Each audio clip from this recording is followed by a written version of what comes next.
खबर सुनाइन्। अहो देवी अति खुसीको कुरा सुनायो, अब हाम्रो पक्कै पनि को हुनेछ त भन्दा छोरो हुनेछ। कालान्तरमा गएर समय बित्दै गयो जब कनमा अदितिले गरेको व्रतको प्रभावबाट उनको छोरोको रूपमा श्री गणेश भगवान पैदा भइबक्स्यो। गणेश पैदा हुनुभयो। गणेश पैदा भइसके पछाडि अब गणेशको कर्म गर्नुपर्ने भयो। नामाकरण कर्म गर्ने, कसले के गर्ने कसो गर्ने भनेर देवता ऋषिहरूलाई सबैलाई बोलाउनु हो। कसले त भन्दा कश्यपजीले बोलाउनु हो। देवता र ऋषिहरूलाई सबैलाई बोलाउनु हो र मेरो छोरो कस्तो हुन्छ के हुन्छ हजुरले भनिदिबक्सोस् भनेर भन्नुभयो। ऋषिहरूलाई बोलाउनु हो। यसो हेर्ने बेलामा हजुरको छोरो अति राम्रो हुन्छ, अति सुन्दर हुन्छ। यसलाई अरू केही पनि नभएर एउटा कर्म गर्छ। एउटा कर्म के गर्छ त भन्दा लोकलाई शान्ति दिने काम गर्छ है। यसले बालकका बाल्यकालमा पनि कृष्णले गरे जस्तै विभिन्न लीला र कर्महरू गर्छ भनेर ऋषिहरूले बताउनु हो। ज्ञानी ज्ञानी ऋषिहरूले। त्यसै गरेर समय बित्दै गयो। यति राम्रो मेरो छोरो भनेर आमा खुसी हुनुभयो। बालकको दर्शन गर्नको लागि गणेश भगवानले आज पुत्रको रूपमा सानो बालकको रूपमा आउनुभएको छ अरे। सानैबाट भगवानको स्वरूप भएको अति ज्ञानी, अति ध्यानी, अति आराधक यदि बाबु छ भने चाहिँ यसै त जो पनि छोरो मान्छे जन्मियो भने, छोरो जन्मियो छोरी जन्मियो भने भेट्नुपर्छ। ससाना बाबु नानी भगवानकै अंश हुन् भनेर जान्छ हाम्रो समाज होइन। फलाइले छोरी पाकी छ अरे भेट्न जाने होइन भन्छन् नि। फल लिएर गयो, पाउर लिएर गयो, मिठा मिठा खाद्यान्न लिएर गयो खुसीको साथमा। आहा उसलाई केही पोसिलो खानुपर्ने हुनसक्छ। काजु बदाम पेस्ताहरू, घिउहरू, दुध, नौनी इत्यादि लिएर गइन्छ नि त। त्यो भएर बच्चा र बुढाबुढीलाई भेट्दाखेरि अहिले आज मैले यो बात बताउँछु, यो कुरो बताउँछु, पक्कै यसलाई सधैँभरि मनमा राख्नुहोस् है। मानिदिनुहोस्, एउटा कुरा आज गुरुले बताएको मानिदिनुहोस्। के भन्दा बच्चा बच्ची र बुढाबुढीको आमा भेट्दा कहिले पनि खाली हात जानु हुँदैन। थाहा थियो? यस्ता त सधैँ थाहा थियो हामीलाई भन्नुहुन्छ होला हो। माइतबाट ल्याउन पाए मात्रै हुन्थ्यो, केही लैदिन पाए हुन्थ्यो भन्ने हुन्छ हो। त्यही हो। अझ अशक्त भएका बामे सर्ने बाबु नानी, हिँड्न नसक्ने बाबु नानी र हिँड्न नसक्ने बा आमा भनेका देवताकै अंश हुन्। तिनलाई के गर्नु त भन्दा जिउँदो देवताको रूपमा सम्मान गर्नु। हाम्रो समाज, हाम्रो नीति, हाम्रो धर्म, हाम्रो कर्म, हाम्रो संस्कार के छ भन्दा गर्नुभयो कहिले कहिले हुन्थ्यो नि। यहीँ त आएर यसो फुल चढाइदियो है बाबा, फुल चढाइदियो, घरमा उम्रेको दुबो फुलेको फुल एउटा ल्याएर भगवान्लाई चढाइदियो भन्दा त चढाउँदैन नि त। यति धेरै हजारौँले फुल चढाउँदा यहाँ भरिनु पर्ने नि, दिनदिनै सफा गर्छ नि। ए ठिकै छ। त्यसै गरेर हाम्रो नीति अनुसार हाम्रो धर्म संस्कार कस्तो छ? गाउँ समाजमा कहिले कहिले अब तराई झरे बस्दा के को धर्म संस्कार हुँदैन, बिग्रिँदै गयो होला। अलिअलि घर घरमा मन्दिर बनायो हो, होइन भने के देउराली भन्ने हुन्थ्यो। माथि हिँड्दै जाँदा है, बाहरूले थाहा पाउनुहुन्छ होला नि, बा आमाहरूले। अहिलेका दाई भाइ दिदी बहिनी त के थाहा पाउँथे। पारी हिँड्दै जाने बेलामा बिहानै लाइट बालेर राँगो बालेर हिँड्ने गरिन्थ्यो। हिँड्ने बेलामा पल्लो गाउँबाट पनि फलाना मान्छे आउने कुरो थियो है। त्यो गइसक्यो भने चाहिँ सेउला भाँचेर सेउलालाई ढुङ्गोले चापेर हिँड्थ्यो। यता फर्काएको छ भने गइसकेछ, अगाडि गएको छ भनेर मान्छे त्यहाँ पर्खेर बस्दा हिँड्थ्यो हो होइन। त्यसो गर्न कहिले बाले गर्ने पर्यो हो। त्यो भएको हुनाले अझै माथि गइसके पछाडि अब म अर्को गाउँमा जाँदैछु, यस्तो ठाउँ जाँदैछु, फलाना सहरमा जाँदैछु भन्दा यदि बाटोमा पुगेको छ भने चाहिँ के गरिन्थ्यो? हाम्रा गुल्मी प्युठानतिर हुन्छ नि त अनुजी होइन हो। र अनुजी आउनुभयो, जोरदार तालीले सम्मान गरिदिएको। यति सुशील, यति सरल अनुज पछाइजी, त्यसै गरेर हाम्रो यमुना ढकालजी, यो हाम्रो मिडियामा आउनुभएको छ। सबैप्रति जय जय होस्। यो मेरो आवाजलाई अन्त पुर्याइदिनु भएको छ। हाम्रो यता नेपालमा राति पर्ने बेला विदेशतिर उज्यालो हुँदो रहेछ, उतातिरबाट मेसेज आएका हुन्छन्, बिहान उज्यालो बिस्तारमा हजुरको कथा सुन्न पाइन्छ भनेर है, हेरिँदो रहेछ उतातिर। यति त्यति धेरै ज्ञान त छैन यो कुनै केही मिडिया यताउता, आधुनिकतातिर त्यति ज्ञान छैन। तैपनि के गरिन्थ्यो भन्दा अलि माथि जाने देउरालीमा फुल चढाउनु पर्छ है बाबा, त सहर जाँदैछ बाटोमा देउराली मन्दिर पर्छ, त्यो ठुलो चुचुरे ढुङ्गा छ, त्यो ढुङ्गामा त्यो एउटा रुख छ, त्यसमा मेरो ध्वजा लगेर बाँधिदिएस्, घरको फुल लगेर चढाइदिएस् भनेर बेलुकै लिएर घरको आँगनमा राखिदिन्थे। माइला बा कान्छामा पल्ला घरेले फुल लिएर हो कि अर्को दिन बिहान जानु छ, बिहानै ब्रह्म मुहुर्तमा जानु छ, बिहान 7 बजे गाडी भेट्नु छ, आफू त 3 बजे हिँड्नु छ, 4 बजे घरबाट हिँड्नु छ, घरबाट हिँडेर अलि धेरै हिँडेपछि बल्ल गाडी पाइन्छ। त्यसै गरेर जाने बेलामा गाउँभरिका लिएर आएका मान्छेका फुलहरू, अक्षताहरू, दुबोहरू, पैसाहरू लिएर जाने, गएर त्यही देउरालीमा चढाइदिने, चढाइसके पछाडि दर्शन गर्ने अनि हिँड्ने गरिन्थ्यो। त्योमा गयो, अब गरिन्छ भन्ने त हरायो है। त्यस कारणले चढाएर गयो। यदि त्यो पनि छैन भने अब फुल फुलेको छैन, कहिले त खडेरी लाग्छ नि गाउँतिर, के चढाउने?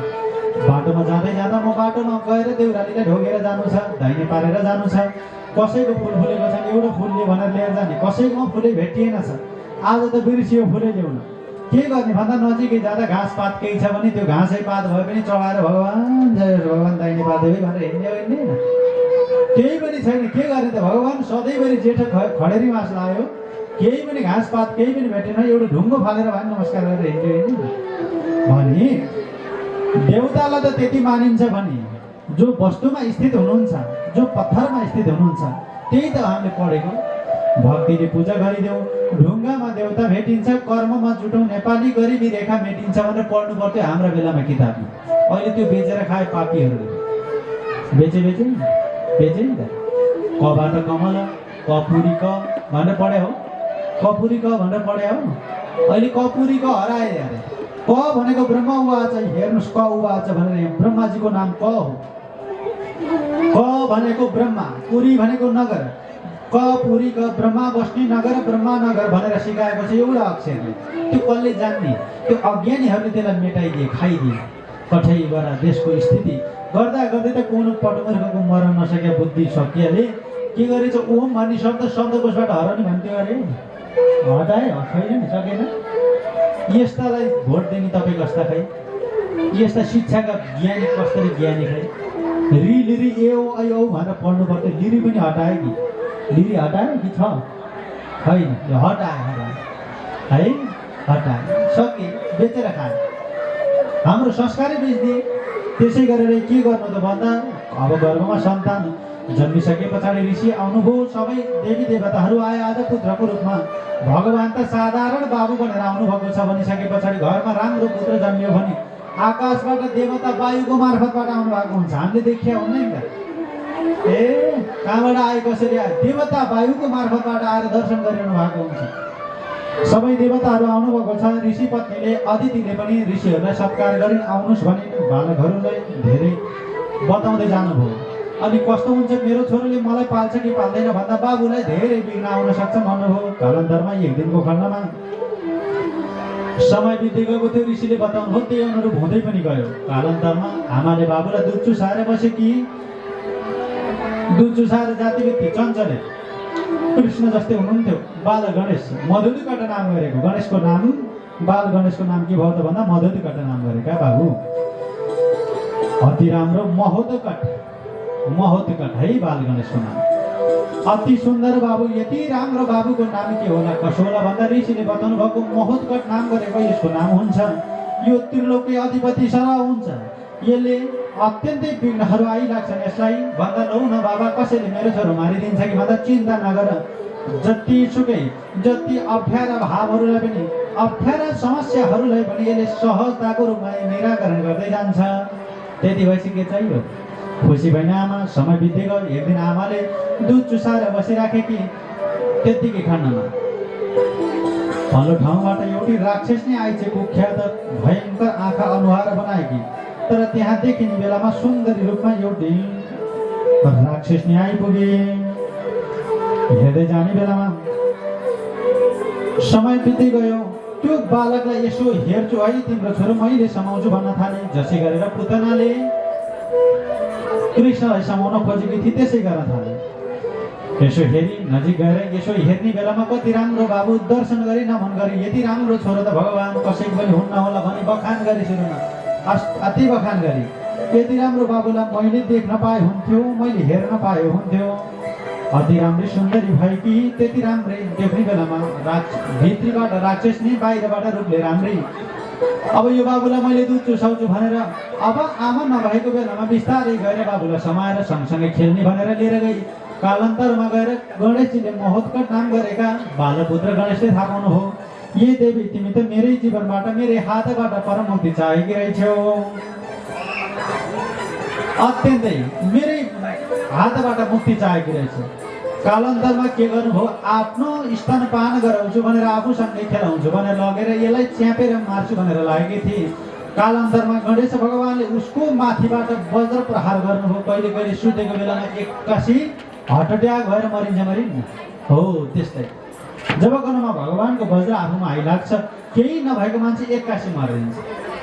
त्यस्तै गरेर अचानक त्यो राक्षसले मर्न नपुगी राक्षसले मरिसके पछाडि यसो हेर्ने बेलामा ठुलो अत्यन्तै एक कोसको भूमिमा फैलिएकी त्यो राक्षसले यताउता हेर्ने बेलामा लौ के भयो कसो भयो भन्दा सानो बालक गणेश, महत्कट नाम गरेका गणेश त्यही राक्षसनीको उपरमा तिनको शरीरको उपरमा खेलिराखेका छन्। ओहो मेरो बाबु के भयो कसो भयो, आमा गएर अदिति गएर बाबुलाई काखमा लिएर आए।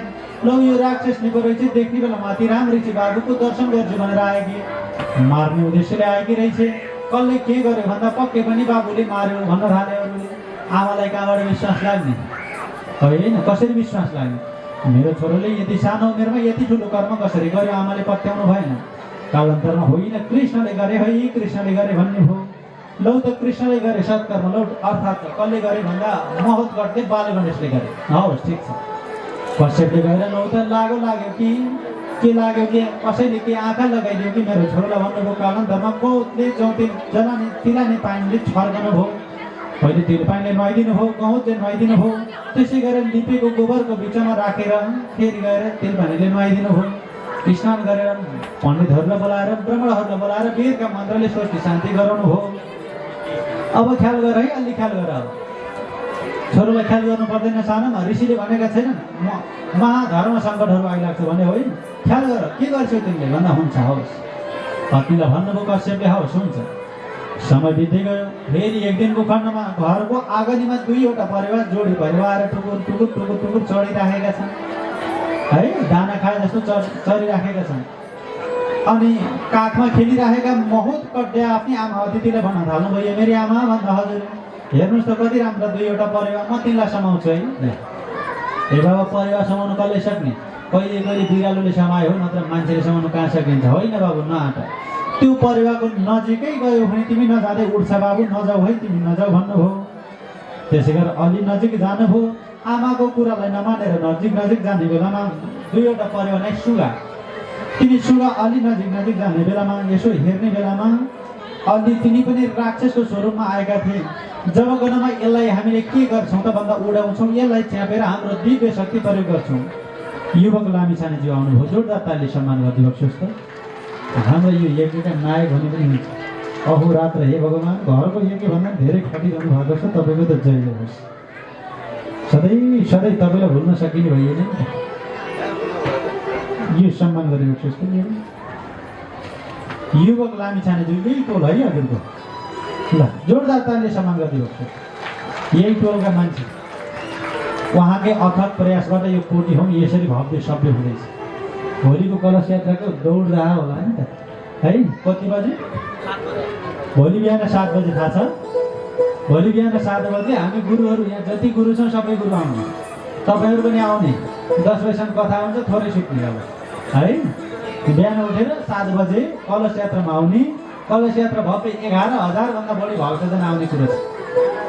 12-15 हजार भक्तजन, त्यो भव्य उत्सव, भव्य मुक्तिमय उत्सवमा सबै साथी गाउँ। भोलि छोड्दापछि के हुन्छ त भन्दा फेरि कलश यात्रा, यो कोटी होम सके पछाडि अर्को कलश यात्रा त हुन्छ। कोटी होमको कलश यात्रा एकै दिन हो, भोलि मात्रै। हेर्नुहोस् त यो सौभाग्य। त्यो कलश पनि होइन दिपजी, त्यो कलश पनि के छ त भन्नुहुन्छ भन्दा हजुरले मैले मेरै कलश बनाएर बोक्छु भन्नुभयो भने रसिद काट्न पाउनुभयो। त्यो कलशलाई बजारमा गएर किन्नुभयो भने पनि योभन्दा अझ बढी मूल्य पर्ला। हजारौँ लिएको भएको हुनाले यहाँ सस्तो परेको हो मूल्य हेऱ्यो भने पनि। तर हजुरले आफै किनेर मेरो घरमा हरेक दिन कलश अर्थात् रुद्री गर्दा ग्रह शान्ति इत्यादि गर्दा कलश चाहिन्छन्, 3-4वटा कलश किन्छु, मेरै कलश लिएर म हिँड्छु भन्नुभयो भने चाहिँ कलशको रसिद काट्ने। कालान्तरमा महिनाभरि कलशहरू पूजित हुन्छन् है, पूजित हुन्छन् कलश। हवन कुण्ड यज्ञ मण्डपमा पूजित हुन्छन् र महिना सकिसकेपछि त्यही रसिद दिएर महिनाभरि पूजित भएको कलश लिएर जाने है। त्यो भएको हुनाले त्यो कलश लिएर जाने कार्यक्रम सकिसके पछाडि 27 गते 28 गते गति त्यो गर्नुहुनेछ सबैले। घरमा मैले भनिहालेँ धेरै चाहिँदैन, यही गुरुको आज्ञालाई मानिदिनुहोस्, यो आग्रहलाई मानिदिनुहोस्। गेटमा 2वटा कलश, मूल ढोकामा 2वटा कलश, 4वटा कलश राखौँ है। त्यसको लागि मूल्य होला, साधारण मूल्य छ, सचिवालयमा बुझ्न सक्नुहुन्छ। महत्कट नाम गरेको छोरो, अति आध्यात्मिक छोरो गर्दा गर्दैमा त्यो 2वटा सुगाहरूलाई पनि परास्त गरेर तिनको पनि जीवनको मुक्ति गर्नुभयो। त्यसै गरेर कालान्तरमा यसलाई मार्छु मैले भनेर अति पवित्रताको साथमा देख्दा अति राम्रो अति सुन्दर तर हिंस्रक बनेको राक्षस आयो। अर्को चित्र गन्धर्व नाम गरेको अर्थात् को आयो त भन्दा राक्षस आयो। अब हेर्दै हेर्दै जाने बेलामा यो के भयो कसो भयो, किन यिनीहरू मर्न पुगे भन्दा पूर्व जन्ममा यिनीहरूले असत कर्म गरेका, यो जन्ममा भगवानको हातबाट मरेर जीवनको मुक्ति हुन पाओस्, स्वर्ग जान पाऊँ भनेका थिए। भगवान गणेश महत्कट नाम गर्नुभएका बाल गणेशबाट यिनको जीवनको मुक्ति भएको भन्नुभयो। त बताउनु भयो, त्यसै गरेर ब्रह्माजीले बताउनु भयो। महत्कटले अचानकै एक दिनको खण्डमा आफ्नै आमा नुहाउन जानुभएको, होइन आमा म हजुर जहाँ जानुहुन्छ त्यहीँ जान्छु भन्ने फेरि छोराछोरी कहिले यसो अर्कोले उचाल लिने हुन्थ्यो, यति गोरुङ्गो छ यो छोरो भन्ने हुन्छ नि। नदीमा नुहाउन जान लाग्यो कि तलमा आमा हेर्दै जाने बेलामा आमा तपाईँ जहाँ जाने म पनि त्यहीँ जाने हो भन्छ। छोरोले मान्दैन, लिएर जानुभयो। बस है बाबा छेउमा बस। आमाले नदीको किनारमा नुहाउन लाउनु भएको, कालान्तरमा गोही आएछ। हेर्दै उताबाट बिस्तारै आएर च्याप बाबुको खुट्टामा समातेर नदीभित्र लिएर गयो। आमाले लौ न मेरो छोरोलाई नलैजा भगवान् नलैजा भन्नुहुन्छ। आमाले हात समाउनु भएको छ, गोहीले खुट्टा समाएको छ। तानातान हुन पुग्यो। महत्कट नाम गरेको बाल गणेश र उता अदितिले हात तानेकी छन्, गोहीले खुट्टामा समाएर नदीभित्र तानिराखेको छ। ए आमा चिन्ता नगर्नुहोस् है, अब आमालाई पनि डुबाउन थाल्यो। आमा चिन्ता नगर्नुहोस्, तपाईँ बाहिर जानुहोस् भन्नुभयो बाल गणेशले। अनि गर्दा गर्दै त्यो गोहीले जब घरमा भित्र लिएर गएको थियो, गोहीले खाने बेलामा पहिला गरेर स्वात्तै भित्र जान्छ, फेरि गरेर स्वात्तै भित्र तान्छ। गरेको बेलामा भगवानले आफ्नो स्वरूप यति ठुलो बनाइदिँदै जानुभयो, त्यो गोहीको शिरमा वज्र पर्न पुग्यो। कालान्तरमा गएर गोही मर्न पुग्यो। गोही मर्यो। भुइँमा लडेको गोही के गर्यो त भन्दा कालान्तरमा अति आक्रान्त बन्यो, मुडो पल्टिए जस्तै गरेर भुइँमा पल्टियो। भुइँमा लडेको गोहीको शरीर पनि के हुन पुग्यो त भन्दा छिन्न भिन्न हुन पुग्यो। यसै हेर्दै जाने बेलामा त्यो विशाल योजना अर्थात् धेरै योजनामा फैलिएको त्यो गोही कालान्तरमा अन्त्य संस्कार कर्म गरियो। बालकले यस्तो अद्भुत कर्म गरेको देखिसके पछाडि शिष्यहरूको साथमा रहेकी ती अदितिले भन्न थाले, ओहो यो मेरो बालक ससानो बालक र यो त हाम्रो साधारण बालक होइन, भगवानकै अंश हो। धेरै ठुलो त्याग धेरै ठुलो तपस्याबाट मैले यसलाई पाएँ कि खुसी भएन अति मनमा गऱ्यो। छोरो त रहेछ, यत्रो गोहीसँग लडेको छ आज मेरो छोरो, कसले जित्न सक्छ मेरो छोरोलाई? कसैले सक्दैन। त्यसै बेला मरेको गोही जब आगो जलाउन लागेको थियो, त्यो बेलामा दिव्य रूप बनेर आयो, शरीर बनेर आयो। त्यो गन्धर्व रूपी श्री गन्धर्व रूपी के गर्यो त भन्दा गन्धर्वले गणेश र अदितिको नजिक आएर भन्न थाल्यो, हे प्रभु मेरो रक्षा गर्नुभयो, धन्य हजुरको स्पर्श पाम भनेर जन्म जन्म तपस्या गरे। तलाई महत्कट नाम गरेका बाल गणेशलाई र अदितिलाई भन्दैछ गोहीले दिव्य स्वरूप धारण गरे, जन्म जन्म त्याग गरे, तपस्या गरे, ध्यान गरे, आराधना गरे। यो जन्ममा म गोही बनेको, मेरै लागि मलाई नै दर्शन दिन, मलाई नै हजुरले स्पर्श गर्नुहुन्छ भनेर म गोही बनेको। आज हजुरको स्पर्श पाएँ, जीवन बल्ल सार्थक बन्यो भाइ, म बल्ल जीवनमा जन्मिएको मेरो अर्थ भयो। तपाईँप्रति मेरो कोटी कोटी नमन भन्न पुग्यो गोहीले। किन भन्दा म पूर्व जन्ममा चित्र गन्धर्व मेरो नाम थियो, म गन्धर्वहरूको राजा थिएँ। मेरा घरमा आएका ऋषिहरूमध्ये सबै ऋषिहरूलाई सम्मान गरेको म भृगु ऋषिलाई सत्कार गर्न पुगिनँ। भृगु ऋषिलाई सत्कार गरिनँ, भृगु ऋषिलाई मैले अपमान गरेँ, आएको चालै गरिनँ, देख्दै देखिनँ अपमान गरेँ। ऋषिको अपमान गरेको हुनाले ए बाबु त केही पनि थाहा नपाए जस्तो गरेको छस्। कहिले कहिले गाउँघरतिर ठुला मान्छे आयो भने देखेर यसो नमस्कार गर्नुपर्छ कि भनेर नदेखे जस्तै हिँडिन्छ होला नि, हो त्यस्ता मान्छे गोही हुन्छन्। ल हेर्नुहोस्, गणेश पुराणले बताएको, मैले बताएको त्यसरी भने है, हो त्यसरी ख्याल गरौँ। मैले भृगु ऋषिलाई सम्मान गरिनँ। भृगु ऋषिले बाबु त के गरिस् त भन्दा लाटो जस्तो बसिस्, आँखा चिम्म गरेर देख्दा पनि गोहीले के गर्छ, आँखा बिस्तारै हेर्छ, आनन्दले मुडै हो जस्तो गर्छ। त्यहाँ कोही आयो भने च्याप्प खान्छ। त कोही प्रवृत्ति देखाइस् अर्को जन्म म त तुरुन्तै आज मेरो श्राप गरेर तुरुन्तै त कोही हुनेछस् भन्नुभयो। कालान्तरमा त्यसले गयो गुरु मबाट गल्ती भयो माफी दिनुहोस् मलाई भनेर क्षमा माग्यो। ए बाबु क्षमा मागेस् ठिक छ, तैँले मागेको क्षमा मैले बुझ्छु, तर म त ऋषि हुँ, मैले दिएको श्रापबाट त भोग्नै पर्छ, श्राप त भोग्नै पर्छ। तर क्षमा मागेको हुनाले तेरो मुक्ति भगवानकै अंश श्री गणेशको स्पर्शबाट हुनेछ भन्नुभएको। आज हजुरबाट मेरो जीवनको मुक्ति भयो। सबैले उनी गणेशको बाल गणेशको जय जयकार गर्न लाउनुभयो। हे गणेश तिमी नै रहेछौ संसारको सबैभन्दा ठुलो भनेर गणेशजीको उपरमा कीर्तन गर्न लाउनुभयो। हे हरि छैन मनमा पीरा बालक गणेश ज्ञान वीरा छैन मनमा पीरा हो बालक गणेश ज्ञान वीरा हे छैन मनमा पीरा हो बालक गणेश ज्ञान वीरा हे छैन मनमा पीरा हो बालक गणेश ज्ञान वीरा।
राक्षसले सुगा गोही माथि वध गर्ने शक्ति राक्षसले सुगा गोही माथि वध गर्ने शक्ति उनै बालक गणेशको गर्नुपर्छ भक्ति बालक गणेश ज्ञान वीरा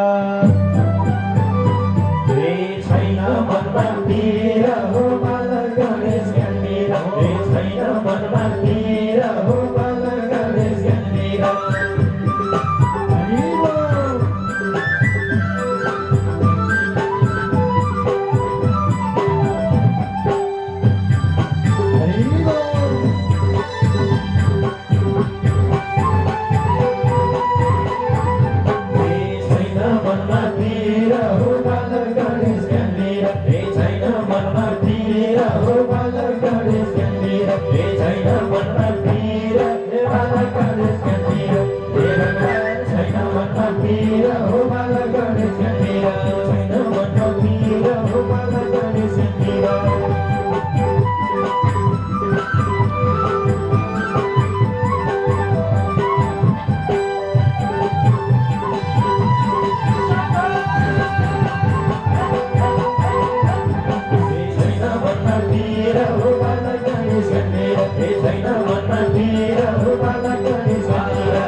पुष्कर बडुजी आउनुभयो। सबैले हात माथि गरेर जोरदार तालीले सम्मान गरिदिनुहोस्।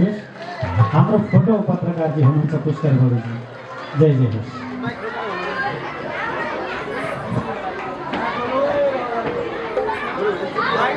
तर यो हजुरले ख्याल गरिदिबक्सेल है, यतातिर अफ हुन्छ कहिले गुरुको अफ हुन्छ, हजुरले ध्यान यतै दिइबक्सोस् है, मोबाइलमा हालिबक्सोस्।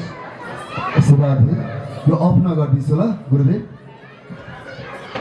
रामचन्द्र भगवानको गण्डकी कोटी होमको यति दिनसम्म हामीले गुरुको मुखारविन्दबाट गणेश पुराण श्रवण गऱ्यौँ।